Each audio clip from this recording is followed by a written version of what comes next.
না মারলে ভাই মিটে মারলে না একদম বাইরে দৌড়াবে।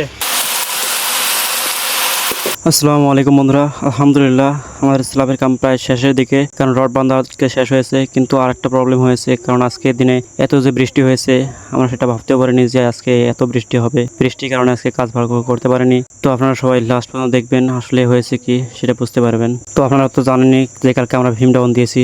তো মূলত আজকে এসে প্রথমে উপরে প্লাস্টিক মেরে নিয়েছিলাম, প্লাস্টিক মারার পর নিচে আসলাম, নিচে রড নিলাম, রড নিয়ে কাটতে এসেছিলাম, তার মধ্যে বৃষ্টি এসে গেলো। তো বৃষ্টি আসার পরে আমরা ঘরে গেলাম, ঘরে গিয়ে কিছুক্ষণ থাকার পর আবার বৃষ্টি ছাড়লো। বৃষ্টি ছাড়ার পর আমরা আবার বাইরে আসলাম, আসার পর রডগুলি যেগুলো ছিল সেগুলি কাটলাম, কেটে নেওয়ার পর আমি সবগুলি সোজা করলাম। সোজা করার পর এক এক করে রড প্রথমে বটমের যেগুলো ছিল সেগুলো তুলে দিলাম। তুলে দেওয়ার পর যেগুলো টপের রড ছিল সেগুলো আমাকে কাটতে হবে, কারণ সেগুলো এখন দিতে লাগবে। সে কারণে সেগুলো কেটে নিলাম। কেটে নেওয়ার পর ব্যান্ডগুলো যেগুলো ছিল আবার সেগুলো সোজা করতে লাগছিলাম। তারপর মূলত আমাদের যেটা কাজ শুরু হবে আর কি, সেগুলো হচ্ছে আবার আরেক বান্ডেল কাটতে হবে, কারণ টপের রড যেহেতু অনেকগুলো লাগবে। তারপর আমি উপরে গিয়ে দেখি যে প্রায় বটমের মাল বাঁধা শেষ। তো শেষ হওয়ার পরে আমি মূলত আমরা তিনজন কাজে আসি, আপনারা রোজে দেখেন, কিন্তু এরা তিনজন আমার কি হয় তো আজকে এই ভিডিওতে আমি বলবো। প্রথমে বলে নেই যে যাকে আমি মিস্ত্রি বলে ডাকি সে হলো আমার জামাই, আর যে আমার সাথে আরেকজন আছে সে হলো রাকিব, আমার ফ্রেন্ড, আর একটা তো আমি নিজে, আপনারা জানেন। তো মূলত আমরা তিনজনেই কাজে আসি। তো আজকে তারপর আমরা কাজ শুরু করলাম। যেগুলো আমার ছিল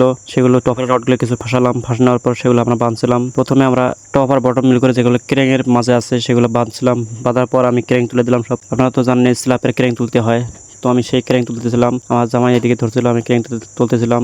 তারপর এদিকে আমাদের আরও কিছু রড ফাঁসানো লাগবে, সেগুলো ক্রেঙের নিচ দিয়ে যাবে, সেই কারণে আমরা ফাঁসাচ্ছিলাম ক্রেঙের নিচ দিয়ে। তারপর দেখি যে এগুলো উপর করলে হয়ে যায়। তারপর আমি এখানে যে উপর করে ধরলাম, তারপর রাকিব আর জামাই মিলে সবকিছু ফাঁসালো। তারপর ফাঁসানোর পরে এগুলো আমাদের বাঁধতে লাগবে প্রথমে। তারপর আমরা এগুলো বাঁধছিলাম। তারপর এগুলো বাঁধা হওয়ার পর ওইদিকে গেলাম, ওইদিকে গিয়ে আবার ওইদিকে এগুলো ফাঁসিয়ে আবার ওইদিকে বাঁধলাম। বাঁধার পর আমরা তো জানেনই যে আমাদের যেগুলো রড ব্যান্ড করা ছিল সেগুলো আমরা সোজা করলাম। সোজা করার পর মূলত আমাদের মেন কাজ শুরু হবে এখন। তো আমরা তারপর এগুলো সোজা করে নিয়ে তারপর উপরে আবার মাল ফাঁসিয়ে দিলাম। এদিকে দেওয়ার পর আমরা তিনজন তিন দিক দিয়ে বাঁধতে লাগলাম, কারণ এইগুলো বাঁধ বেশি ছিল, সেই কারণে তিনজন এখানে একসাথে ধরলাম।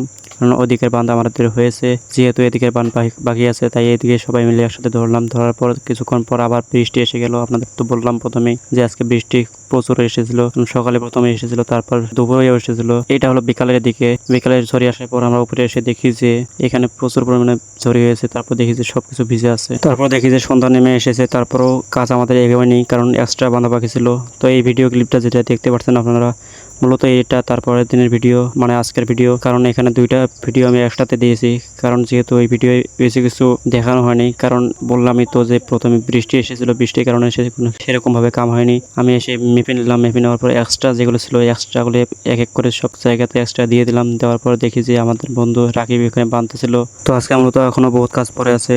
তো আজকের দিনটাও মোটামুটি কালকের মতোই যে কোনো সময় বৃষ্টি হতে পারে, তাই মূলত আমরা প্রথমে দেখে নিচ্ছিলাম যে আমাদের যেগুলো রড ছিল, ড্রপের রড যেগুলো বলে আর কি, সেগুলোতে আমি সুতো বাঁধছিলাম, কারণ এগুলো নেপে নিয়ে প্রথমে কেটে নিতে হবে, তারপর ব্যান্ড করতে হবে। সেই কারণে মূলত আমি এখানে বেঁধে নিলাম। বেঁধে নেওয়ার পর দেখি যে লাইন নাই, সেই কারণে আমরা প্রথমে লেবেল করে নিচ্ছিলাম, কারণ লেবেল করা আমাদের হয়নি। সেই কারণে আমরা দুজন নিচে আসলাম, নিচে এসেই লেবেল করতে লাগলাম। উপরে আবার জামাই আছে, তো জামাই উপর থেকে বলছিল প্রথমে আমাদেরকে ভীম লেবেল করে নিলাম, কারণ ভীম প্রথমে লেবেল করার পর সুবিধা হয়, সেই কারণে আমরা ভীম লেবেল করতেছিলাম। তার মাঝে চা এসে গেছে, তারপর আমরা চা খেয়ে নিলাম। চা খেয়ে নেওয়ার পর আবার নিচে গেলাম। নিচে যাওয়ার পর যেগুলো বাকি ছিল লেবেল করা সেগুলো লেবেল করলাম। লেবেল করার পর মূলত আমরা উপরে আসলাম। উপরে এসে দেখি যে কারেন্ট এসেছে। তারপর যেহেতু কারেন্ট এসেছে তারপর আমি সাইডেগুলো মেরে দিলাম। মেরে দেওয়ার পর এদিকে আবার দেখি যে আমাদের পালুগুলো সবগুলো উপরে নেওয়া আসা শেষ। তারপর দেখি যে আমাদের জামাই এখানে কি যেন করতেছে।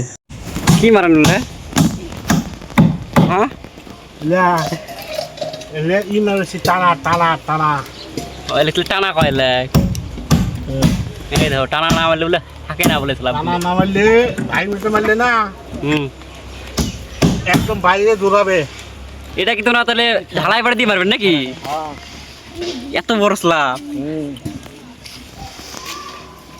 তো আপনারা তো শুনলেন জামাই কি বললো, যে ওখানে টানা না দিলে ভীম আর কি থাকবে না অত সহজে, সেই কারণে টানা দিচ্ছিল। তো আমি মূলত তারপর যেগুলো কাজ করতেছিলাম আর কি, আমাদের মলিয়ম পোস্ট যেগুলো আছে সেগুলো দিতে লাগবে, সেই কারণে মূলত আমি এখানে প্রথমে কেটে নিলাম। কেটে নেওয়ার পর আমি এল মেরে নিলাম। এল নেওয়ার পর আমি যে মলিয়ম পোস্টগুলো ওদিকে বাঁধছিলাম, তো রাকিব এখানে কভারিং দিচ্ছিল। তো আমাদের কভারিং দেওয়া শেষ হয়ে গেলে, আমার মলিয়ম পোস্ট বাঁধা শেষ হয়ে গেলে, তারপর মূলত আমাদের কাজ চেষ্টা ছিল পুরান স্ল্যাব যেটা ছিল সেটা ভাঙতে হবে মোড় দিয়ে, কারণ ফিনিশিংটা ভালো আসবে তাহলে তখন। তো মূলত আমাদের সব কাজ হয়ে গেল। আজকে কাজ 3টার দিকে প্রায় শেষ হয়ে গেল ফিনিশিং। তো কালকে ঢালাই হবে, সেই কারণে মূলত এখানে আমাদের ভালো যেহেতু টাইম আছে এখনো, সেই কারণে আমরা ভালো একজোট করে নিলাম 7 ব্যাগের। তো সবাই ভালো থাকবেন এবং আমার জন্য দোয়া করবেন।